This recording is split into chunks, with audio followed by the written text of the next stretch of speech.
Assalamu alaikum. In this week's Friday Inspirations, I want to discuss a fundamental question with you, which is, what is the possibility of another life after we die? Is it logically possible that we shall have another form of life after we leave this world? To take a closer look at this issue, I would like to share a hypothetical yet instructive conversation between twins in their mother's womb, which can be named life after delivery. So, in a mother's womb were two babies. One asked the other, "Do you believe in life after delivery?" The other replied, "Why, of course, there has to be something after delivery. Maybe we are here to prepare ourselves for what we will be later." The first said, "Nonsense. There is no life after delivery. What kind of life would that be?" The second said, "I don't know, but there will be more light than here. Maybe we will walk with our legs and eat from our mouths. Maybe we'll have another senses that we can't understand now." The first replied, "That is absurd. Walking is impossible, and eating with our mouths? Ridiculous. The umbilical cord supplies nutrition and everything we need. Life after delivery has to be logically excluded." The second insisted, "Well, I think there is something, and maybe it's different than it is here. Maybe we won't need this physical cord anymore." The first replied, "Nonsense. And moreover, if there is a life, then why has no one ever come back from there? Delivery is the end of life, and in the after delivery, there is nothing but darkness, silence, and oblivion. It takes us nowhere." The second said, "Well, I don't know, but certainly we will meet mother and she will take care of us." The first replied, "Mother? Do you actually believe in mother? That's laughable. If mother exists, then where is she now?"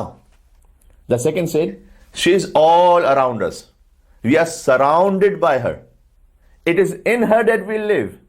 Without her, this world would not and could not exist." The first said, "Well, I don't see her, so it is only logical that she doesn't exist." To which the second replied, "Sometimes when you are in silence and you focus and listen, you can perceive her presence. You can feel her love, that she cares about you."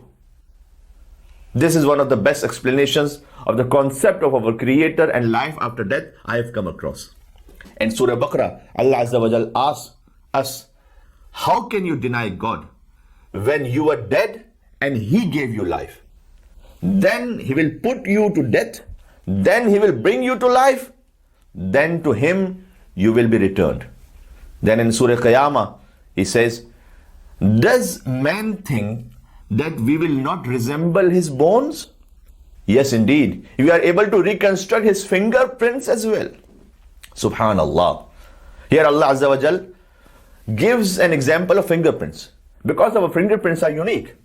No two are the same. Not even on the same person or on identical twins. Not only do our fingerprints help to identify us, but the patterns made of tiny ridges in our skin helps us to hold on to the things. So, if we get a cut or burnt on our fingerprints, it will come back the same it was before. That's why it detects our identity all around the world, because it can't be changed. So Allah subhanahu wa ta'ala says, if you are in doubt about how He will resurrect us on the day of judgment, look at your fingerprints. He can remake the exact same fingerprints. Why can't He reassemble our bodies? So once a philosopher said that, "I would rather live my life as if there is a God and die to find out there isn't, than live my life as there isn't and die to find out there is." May Allah Azza wa Jal gives us the opportunity to prepare ourselves for the day of judgment. That's it for this week's Friday Inspirations. Till next week, take care.